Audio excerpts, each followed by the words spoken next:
Hello, hello, hello. This is Rochelle. How are you? How are you? Today I wanted to talk about when God doesn't show up. Rather, my title should be when we think that God doesn't show up, because the truth is that God always shows up. He always, always shows up. And it may not be the way that we were expecting him to or the way that we want him to, but he always shows up. So, what do you do when you're in a situation facing a crisis, a challenge, and you feel like God hasn't shown up for you? Like, what do you do? You're in the moment. Well, first of all, it's after the moment has happened. Well, first of all, like I said, God always shows up. So it means if you think that he hasn't shown up, you missed something along the way. So first thing to do is to just stop, calm yourself down, and do a check, do a little self-evaluation, and ask God, like, God, where have I missed it? Because your word says that you're not a man, that you don't lie. It says that if I need wisdom to ask you, and you will give it to me if I ask in faith. Your word says that if I seek you, I will find you. Right? So if I'm in a situation and I feel like you haven't shown up, I missed something somewhere, because you promised that you will show up, that you will give me what I need. So go back and then ask that question and just get quiet and listen to what he says to you. And usually what it is that God has given us some instruction, right? He's given us some instruction that we didn't follow.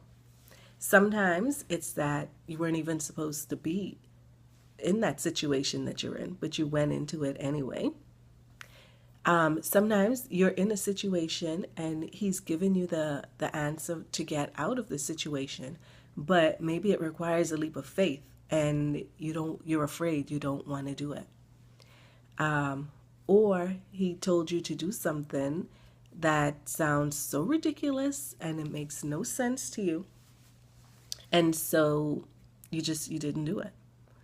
But usually that's always the case, that he answers, but we don't like what he says, or we're not willing to do whatever it is that he says that he's done. And so we feel disappointed and let down by him, but that's not the case, right? Because that's not how he operates. That's not how he is or who he is.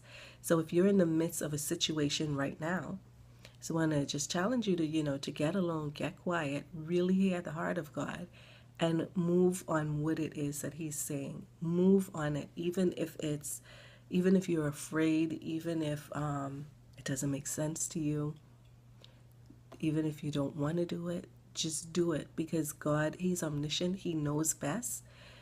His will for you is good. His plan for you is good. And he knows what lies ahead. So trust him and step out and do what he's calling you to do, right? You have to do that in faith. And I'm writing a book right now. It's called Faith Moves. And it's all about that. It's just in my life, how I have had to move in faith and just trust God many times. And for me, I have strong faith in some areas, really strong. I mean, like crazy faith. And in other areas, my faith is not so strong. So, so faith is something that we're developing and learning to trust more and more every day. So that's why I'm telling you, if you're in a situation right now and things aren't going the way that you wanted to, just go back, see what God has been saying, and then just make a leap. Just do it. Just do whatever he's asking you to do, no matter what you think about it, right? Don't be so prideful. You don't know more than God does. So go ahead and do that. Okay, well, that's what I just wanted to chat with you about today. That was on my heart a little bit, just because recently I was in a little situation and afraid to just step out and trust God, and it's tough, it's tough because we've been trained to think a certain way, and it's hard to let go of that. So just want to challenge you. If you're in a situation, things not going your way, you know that God's told you to do something, just go ahead and do it. You won't regret it. I will talk with you later. Bye-bye.